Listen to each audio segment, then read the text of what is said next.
Welcome on into our last episode of FCS ALL-IN for the 2021 football season. I'm your host, Mary Louise Cook. As you have all season long, you will hear from the conferences around the FCS as well as from national correspondent Sam Herder of Hero Sports and Craig Haley of Stats Perform. With less than 72 hours until the national championship game between Montana State and North Dakota State kicks off in Frisco, it's time to go all in.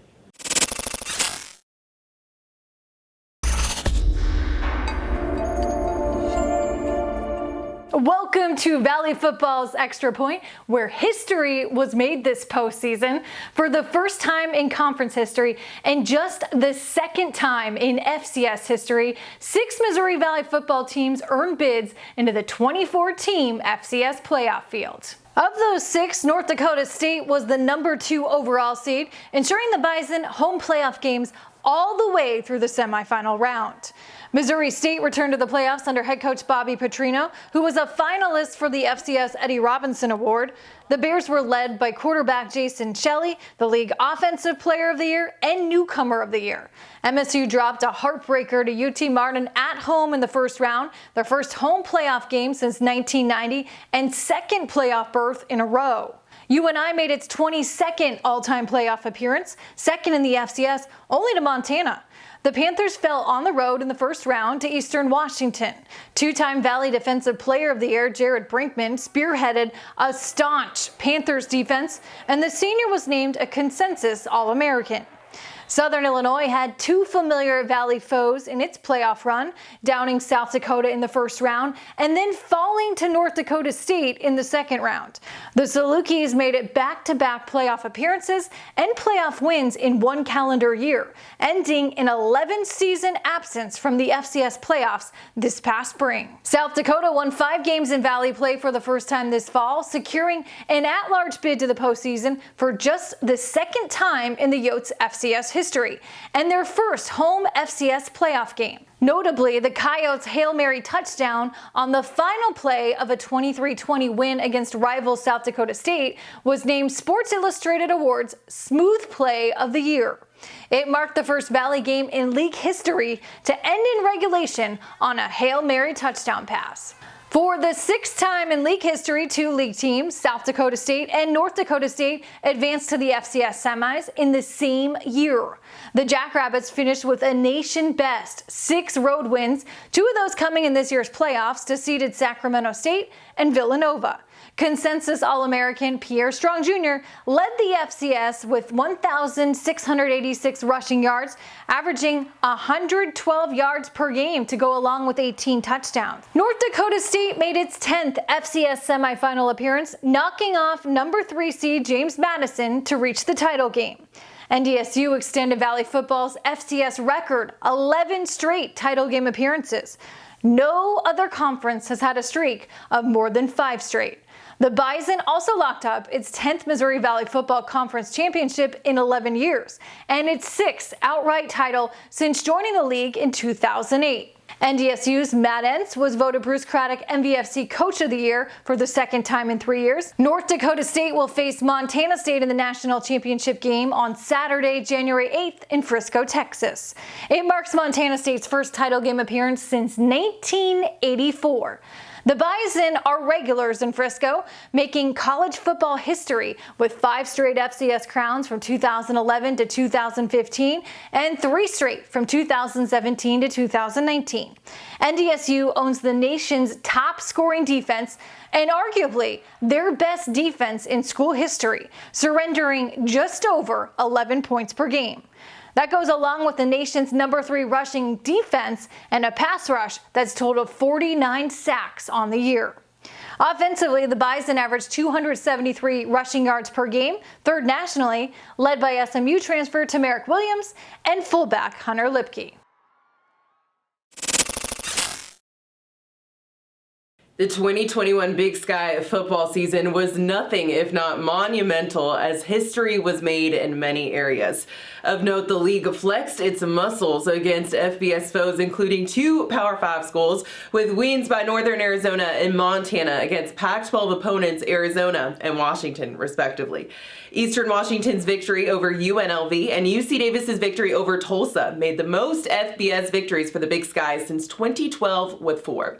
Now, although the race for top of the league was tight for the majority of the season, Sacramento State, led by Big Sky Coach of the Year Troy Taylor, put a bow on their perfect season to walk away as the outright regular season champion after a 20-point road victory over UC Davis. The Hornets were one of the Big Sky's league-high 5 selections to the 2021 FCS playoff field.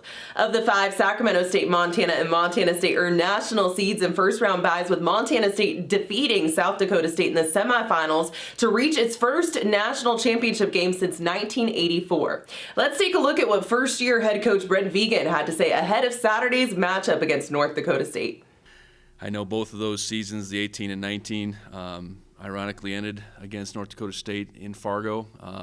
So to have NDSU as our opponent, I think for our guys is nothing more than the opponent we're playing. I think our guys looked at this opportunity when it was laid out with the brackets. What can we do to go week by week, put everything we can into our preparation that week, and I think we've continued to improve through these playoff games. And now with the 3-week layoff, we're excited to be back here in Bozeman, preparing again with an opportunity to play a really good program, a tremendous program, one that I obviously know a lot about. And this team, much like all the teams of the previous decade, do things how championships teams do them. They run the football, they stop the run, play really good in the special teams.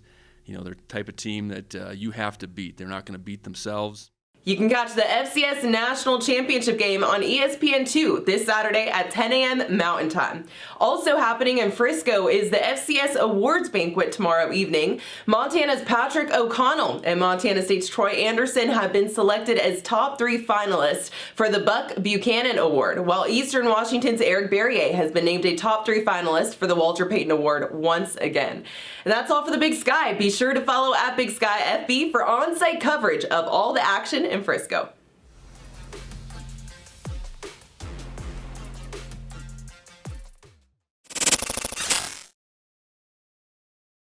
It was another strong season around CAA football. Conference co-champions Villanova and James Madison received top 8 seeds in the FCS playoffs and picked up second-round wins.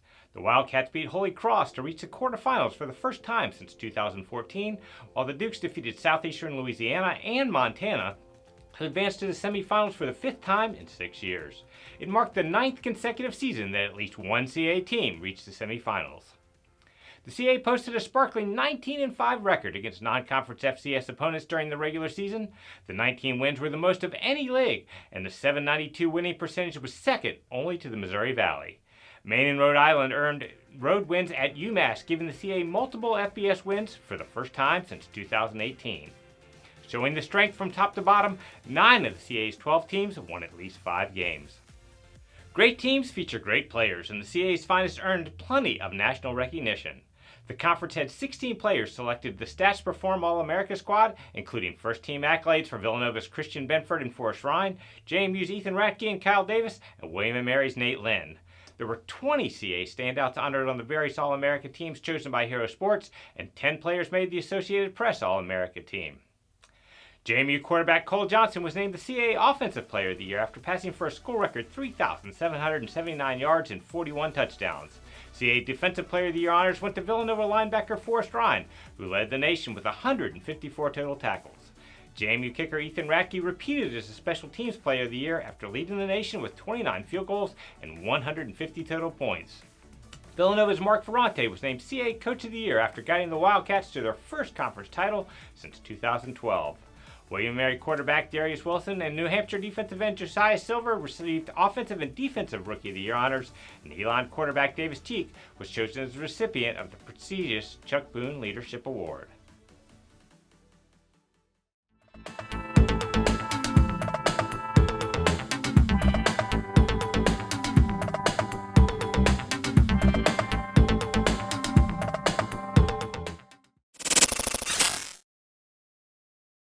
Coming off an unprecedented spring season, UT Martin fielded one of its most experienced teams. The Skyhawks would go on to claim its first OVC championship and make its first FCS playoff appearance since 2006. There was a lot of things that were very satisfying, and you alluded to those. One was getting a playoff win. I mean, that's been a goal around here for a long time, and because therefore you're not just in a regional success, you're in a national success. So that was huge for us. Despite this success, Simpson discussed how injuries plagued his team during the year. I've been head coach there 16 years. I don't know if I've ever seen a year like this. Not only, you win 10 games, and I am proud of that, but, I mean, our trainer probably does, I don't think we give raises, but I think he deserves certainly a pat on the back, okay? What did other OVC coaches think about the 2021 season, which saw a variety of challenges? Fast as it went, to play a football season in the spring, play on Sundays, and then turn right around and play again. It's just, it's been very, very, different. It's been challenging, learned a lot. I think the kudos really goes to the players. I mean, these guys have put their bodies on the line week in and week out. Unbelievable resiliency. And I think sometimes we underestimate, how tough we are, how hard-nosed we are, and how much we love this game. I think it tested everybody's love for the game. What are coaches most looking forward to with a true off-season? What I'm looking forward to is just player development. I enjoy that piece. I really do. In the off-season culture and weight training and all the other stuff. And so I'm really looking forward to just a traditional off-season where you can prepare your team and develop those relationships. And it's not just all about game plans and playing. With another football season in the books, there's a lot to look forward to in 2022.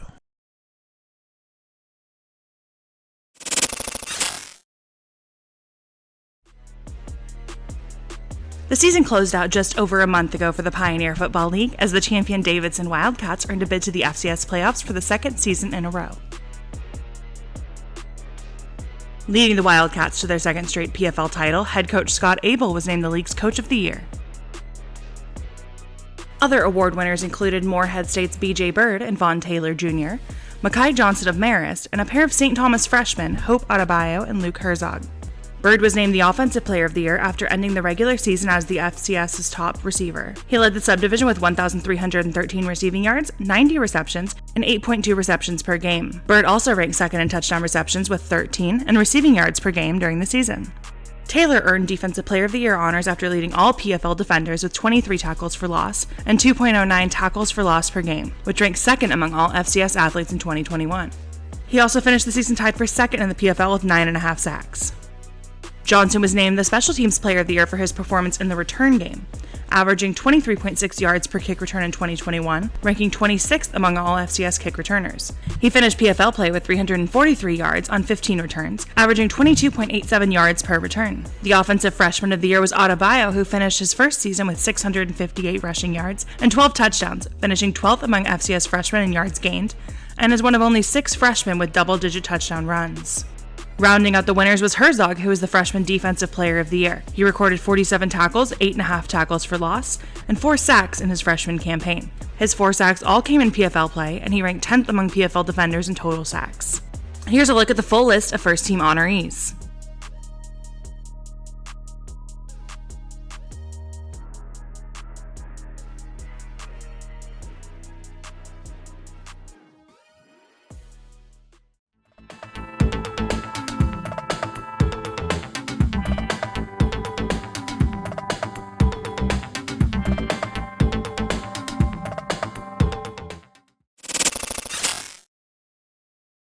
Hi, I'm Denise Thompson, and I'm joined by Craig Haley of Stats Perform and Sam Herder of Hero Sports. It's been an exciting season of FCS football, and we're not done yet, gentlemen. It's been crazy. It's been fun. The playoffs have been incredible. But before we get to the playoffs, let's just talk a little bit about recapping what has happened this FCS season. And for you, Craig, the ASUN and the WAC joined the FCS landscape this season. What was your take on their fall? Yeah, good question. I mean, they, announced early this year that they were, going to have FCS leagues, and then they combined on a schedule alignment so they'd be eligible, for an automatic bid to the playoffs. I think, it was a pretty good year for them. I mean, they got everybody's attention with the level of programs they've had, historically strong programs. Maybe the results on the field, a little disappointing, like give them a kind of B grade. Obviously, you had the defending national champ in Sam Houston. Stephen F. Austin made the playoffs. You had a little up and down throughout the league, but it was good to see new leagues. And they made a good decision to align for the one fall season here. Something else good to see this past fall was success. So, Sam, the FCS picked up 12 wins over FBS opponents this year. Looking back, which outcome would you consider to be the one to remember? I think you would probably have to go with Jacksonville State beating Florida State just because of the fashion they won with the last second Hail Mary. So I think that's kind of a play a lot of us will remember for a long time. And then to Montana beating Washington, who was ranked at the time. I think that's another one that will stick out just because we see plenty of FCS over FBS wins, but not often do we see FCS wins over ranked FBS opponents, especially at the Power 5 level. So I think those are two of the ones that stick out the most. Do you agree, Craig, or do you have a different top FCS over FBS game? Sam certainly picked some good ones. I mean, the 12 this fall, that's tied for the second most in the last 20 years. I mean, I think if you look at some others, Duquesne gave the NEC its first, FBS win, beating Ohio. I think ETSU, beating an SEC school that hadn't happened since, I believe, 2015. They've handled Vanderbilt. So you can make a case for a lot of games. Sam picked some good ones. I'm throwing a couple out. So I think there are a lot that stand out. Speaking of standing out, we've talked about this gentleman multiple times this past season, Craig. And Jackson State's Deion Sanders, Mr. Primetime himself, was named the Eddie Robinson Award winner. What do you think that he's got going on there? And was this honor a surprise? Well, he's turned them around really quickly. Once they got off to such a great season, you knew he'd be in the mix, so probably not too surprising. The thing with awards there's always several, a handful of candidates that you can make a strong case for. I think the thing with Coach Prime is he means so much off the field as much as on, and they certainly did a lot with 11 wins, setting a record for the program and the SWAC title. But he means so much to the SWAC, to the FCS, to HBCUs. He's brought that attention. So I think you take a lot of factors into when you evaluate Coach Prime, and he's done a lot in a year. All right, it's time to talk playoffs. And Sam, the Big Sky sent a league-high 5 teams to the playoffs. Was that a shocker, especially after them taking down 3 FBS teams in the same week at the beginning of the season? I think as the season played out, it would have been more of a surprise if the Big Sky didn't get 5 teams in, just because with whether it be non-conference records or those FBS wins that you mentioned, and then just looking at, what each Big Sky team had left, in September, October, and November, it looked like the whole time it was shaping up that the Big Sky was going to get 5 teams in. At one point, it looked like 6 teams were kind of in that race to make the playoffs, but then, some wins and losses happened. And so ultimately the Big Sky got 5 teams in. But yeah, I think for the most parts, just doing playoff bracketology for most of the season, it was looking like the Big Sky was going to get 5 teams in. All right, it's going down this weekend. North Dakota State versus Montana State. We all know that the crowd and the fan bases for both of those teams are outrageous normally throughout the year, and to have them all joining in Frisco will be quite interesting. And I would say for you, Sam, how do you think that playing in the spring affected North Dakota State's fall, if at all?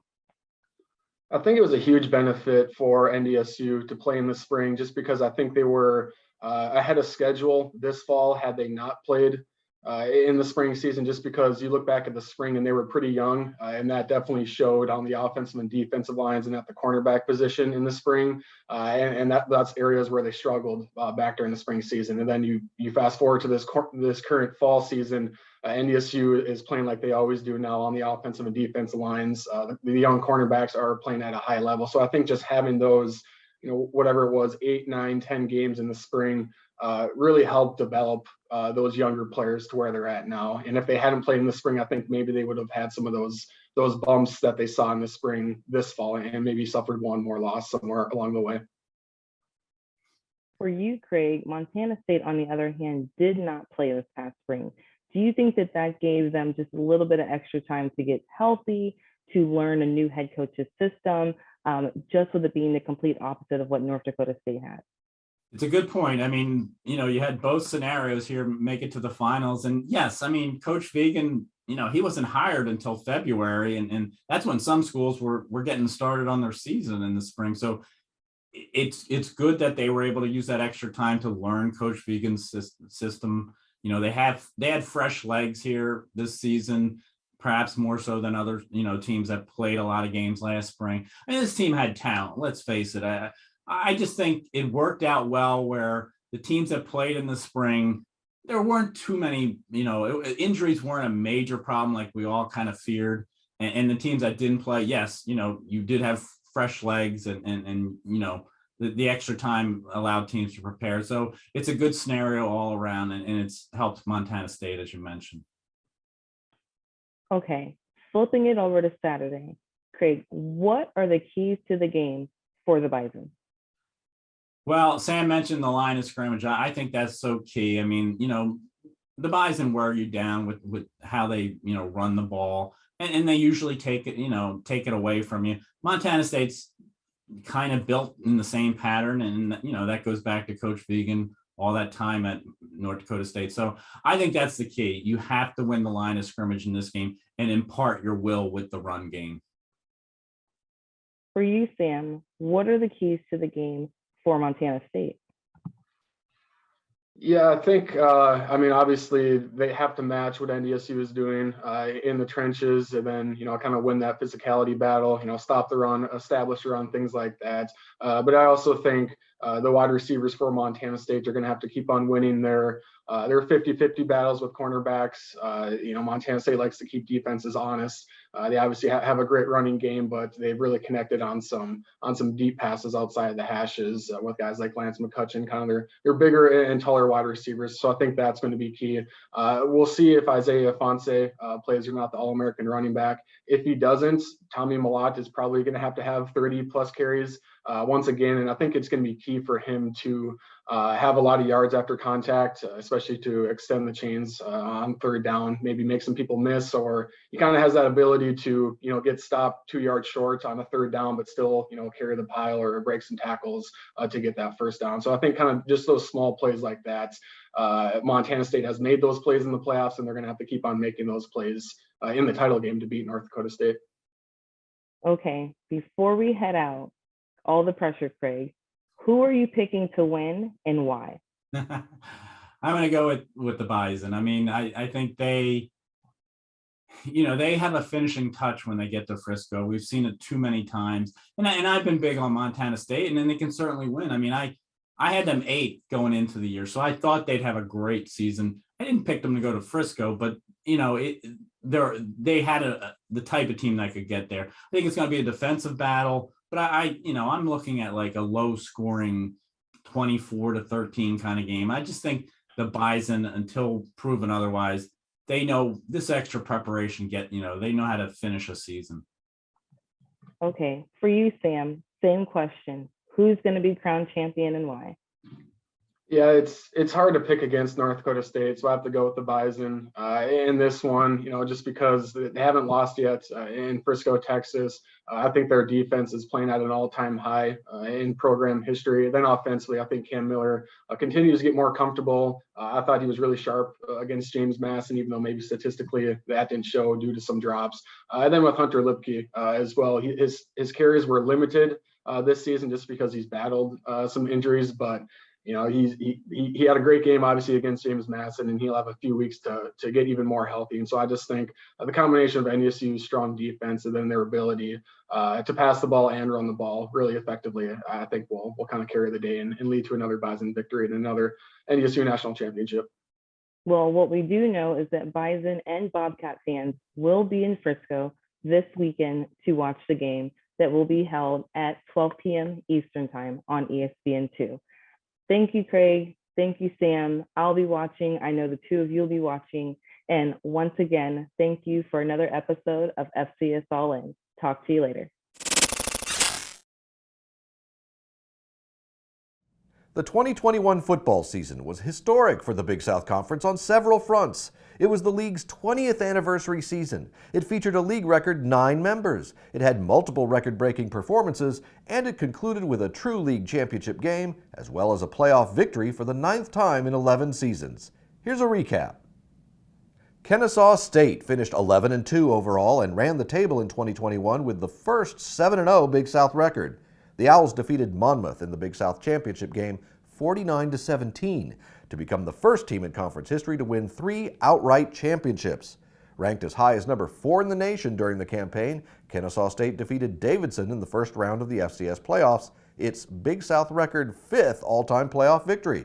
Big South Coach of the Year Brian Bohannon became the league's all-time winningest coach for Big South wins with 29 and matched the record for most overall wins at 63 during 2021. Kennesaw State also took home several of the conference's major awards. In addition to Bohannon, quarterback Xavier Shepard was voted Offensive Player of the Year, kicker Nathan Robertson was the Special Teams Player of the Year, and defensive back Garland Benyard was the Defensive Freshman of the Year.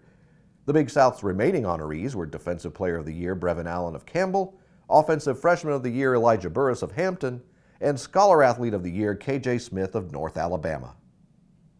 Numerous records were set during the league's milestone season, but these 2 plays stood out the most. First, Hampton recorded the longest pass play in conference history with this 95-yard connection from Jet Duffy to Hezekiah Grimsley against Howard in Week 3. And in Week 7, North Alabama running back Parker Driggers set the Big South record for longest rush from scrimmage with this 99-yard touchdown run against Robert Morris. That's our final look at the 2021 Big South season. Thanks for watching and following along all year, and we will see you next fall.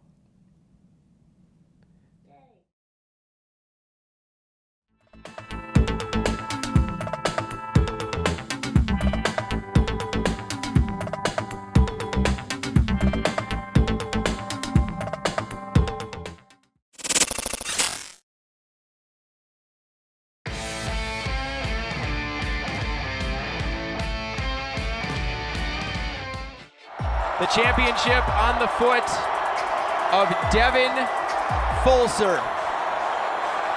42 yards away. It is no good! ETSU are Southern Conference champions. They had to share the ship in 2018. This year, they're captains of it. And for the 3rd time in their history, they're headed to the FCS playoffs.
Corey Fields Jr. threw 4 touchdown passes, 3 of them to Dennis Thomas offensive MVP Shaquan Davis, as MEAC champion South Carolina State defeated SWAC champion Jackson State 31-10 in the Cricket Celebration Bowl on Saturday, December 18th. MEAC Coach of the Year Buddy Pugh led the Bulldogs to the win, which some people considered an upset, turning the Tigers over 3 times and scoring 21 points from them. The MEAC is now 5-1 in the history of the Cricket Celebration Bowl, and the conference has won each of the game's last 4 installments.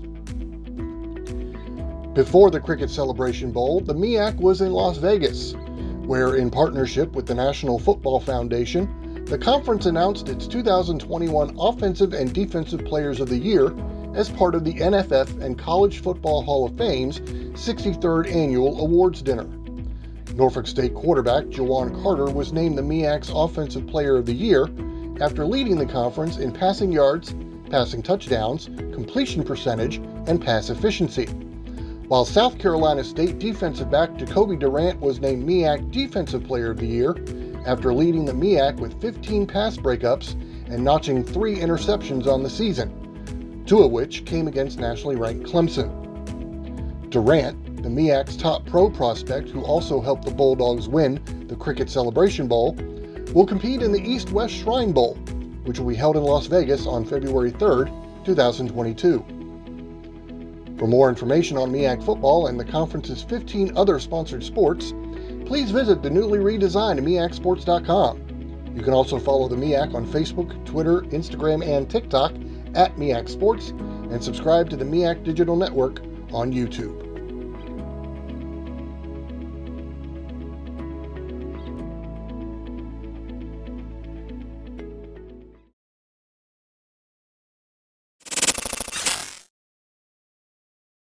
Two teams represented the Southland Conference in the 2021 FCS playoffs, with both regular season champions UIW and Southeastern hosting first-round games.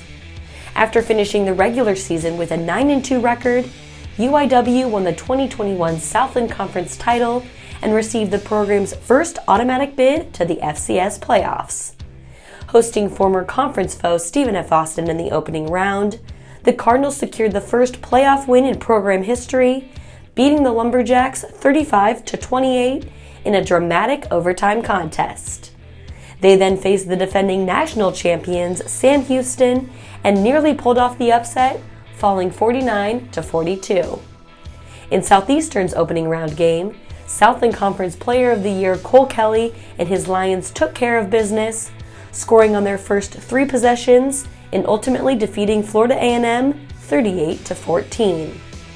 They then traveled to James Madison, where their postseason run would come to an end at the hands of the Dukes, finishing the year with a 9-4 overall record. Now let's take a look at our student athletes that received All-America recognition.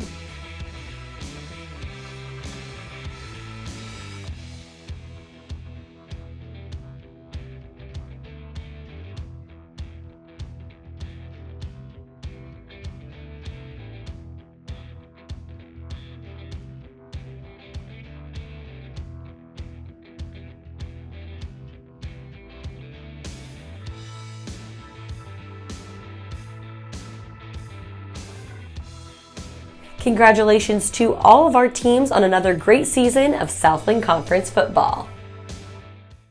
Thanks for going all in with us. The national championship game between Montana State and North Dakota State will air on ESPN2 at noon Eastern Time this Saturday. Be sure to like, comment, subscribe, and ring that bell icon to stay up to date on all the latest FCS All-In content moving forward throughout the weekend's action in Frisco. And until next season, let's be sure to keep the conversation going on social media by using the hashtag FCS All-In.